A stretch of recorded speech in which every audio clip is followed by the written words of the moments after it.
Los gases y los líquidos son considerados como fluidos y una característica que tienen en común que permite identificarlos como tal es que sus moléculas se encuentran en constante movimiento, generando choques entre moléculas, entre las partículas que lo componen. Además que los fluidos se adaptan a la forma del recipiente que los contenga. Entonces, la mecánica de fluidos nos dice que cuando un cuerpo se encuentra sumergido en un líquido, este líquido va a generar una fuerza sobre las paredes de dicho objeto. Entonces, el calcular la fuerza que el líquido está ejerciendo sobre el cuerpo que se encuentre sumergido dentro de él o sobre el recipiente que lo contenga, pues resulta de gran ayuda para diversas áreas, como podría ser una compuerta en una planta de tratamiento de aguas residuales, un tanque que esté conteniendo algún líquido en específico, etcétera. Las posibilidades son infinitas. De igual manera, como se ha estudiado anteriormente, sabemos que la presión o la fuerza en un líquido aumenta conforme su profundidad. Entonces, este sistema de fuerzas que va desde un grado mínimo hasta un grado máximo da como resultado una fuerza resultante. Y esta fuerza resultante se dirige o es aplicada en un centro de presión determinado.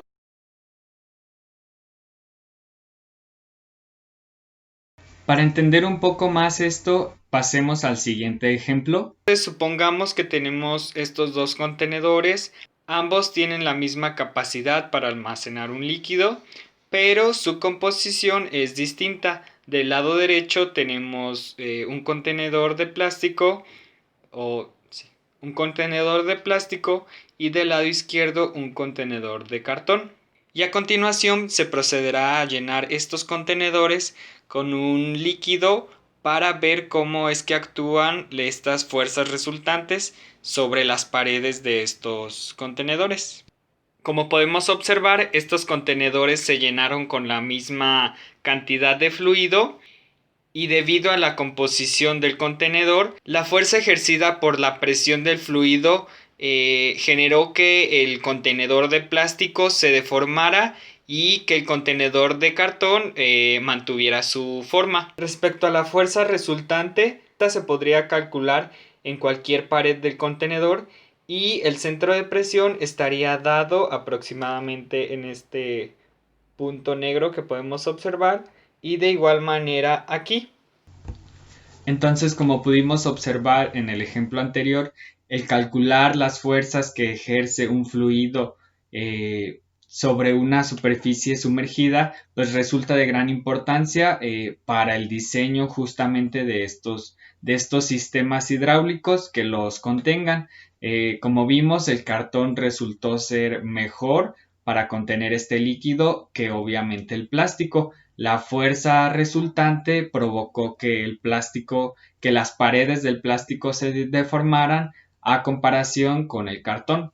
Y bueno, es importante también mencionar que estas fuerzas que ejercen los líquidos no solo ocurre cuando se sumerge un objeto o sobre una pared rectangular, también se puede dar en superficies inclinadas o en superficies curvas.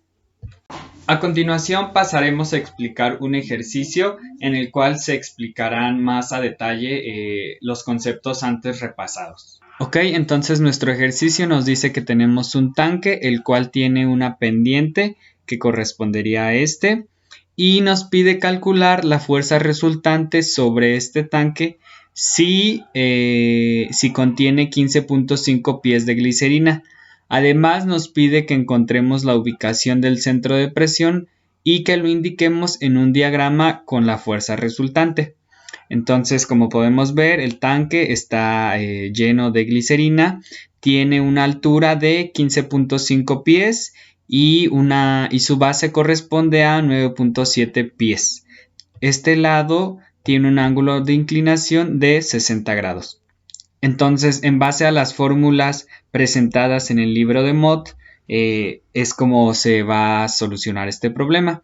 Entonces, tenemos aquí nuestros datos. Estamos buscando la fuerza sobre esta pared.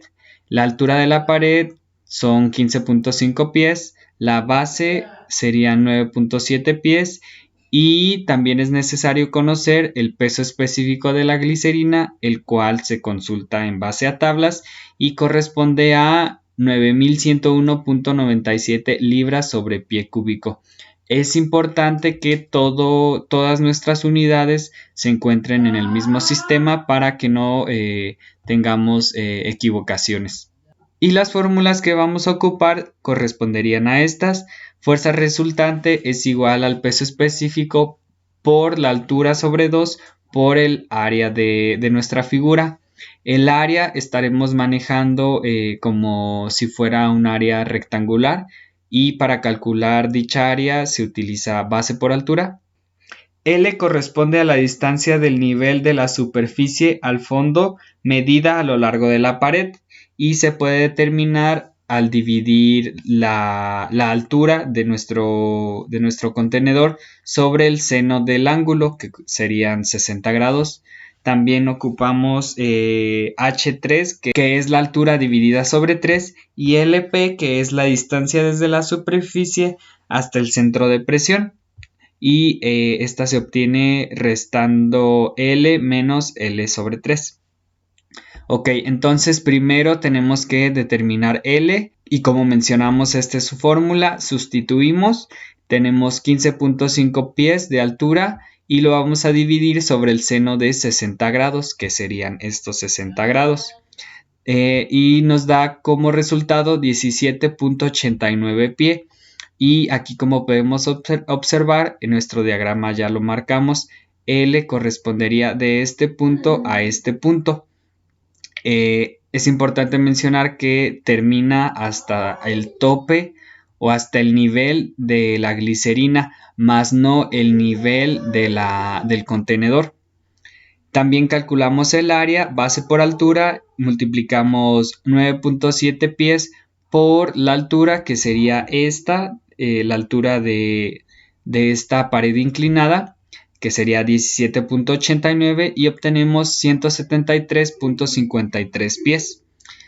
A continuación calculamos la fuerza resultante y sustituimos aquí los valores y nos da como resultado 12.240.852.6 libras, pero para hacerlo más práctico lo vamos a pasar a megalibras y correspondería a este valor 12.240, ya que en cálculos o al estar trabajando con fluidos o fuerzas en estos fluidos, pues resulta más práctico trabajar con unidades mega. Y a continuación vamos a calcular el centro de presión, que lo calculamos ya sea con estas dos fórmulas, H sobre 3, que sería 15.5 pies sobre 3, nos da 5.16 pies, o también con LP, y aquí sustituimos y obtenemos 11.92.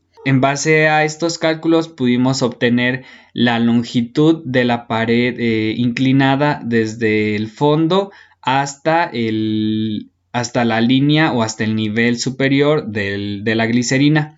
También determinamos la fuerza resultante, la cual siempre se va a ubicar en el centro de presión, y el centro de presión se puede determinar, se puede medir desde el fondo del recipiente o desde el nivel superior del fluido. Se tiene la distancia 0 y se recorren 11.92 pies y estaría ubicado aquí el centro de presión, o también desde el fondo del recipiente, que sería desde aquí, y escalamos 5.16 pies y de igual manera nos daría el mismo resultado. Entonces en este centro de presión es donde se está ejerciendo esta fuerza resultante, por lo cual se tendría que reforzar un poco más esta pared a comparación con las otras, ya que todo este fluido está actuando directamente sobre esta pared, y así pues evitar que la estructura del contenedor pues sufra alguna deformación o rompimiento incluso. A manera de conclusión podemos establecer que las fuerzas resultantes que un líquido ejerce sobre las paredes de un contenedor en el que se encuentren pues resulta de gran importancia para el diseño de los sistemas hidráulicos, ya que si una fuerza es mayor a la capacidad que puede soportar esta pared o este sistema, pues obviamente va a generar daños a su estructura, lo cual pues no es lo que se busca. Entonces lo que se tiene que hacer es buscar mejores materiales, otro tipo de diseño que permita pues contener este fluido y que esto no perjudique al sistema. También podemos mencionar que dependiendo del sistema, si la pared es una pared recta, una pared vertical, una pared curva, etcétera, todo este tipo de configuraciones pues van a determinar también el comportamiento de nuestro líquido y por lo cual se deben manejar pues ecuaciones específicas o modelos matemáticos específicos para cada caso, ya que esto nos va a permitir calcular la fuerza, el centro de presión, etcétera, de una manera correcta. Y bueno, mi nombre es Jairo, espero les haya gustado el video, muchas gracias por su atención, hasta luego.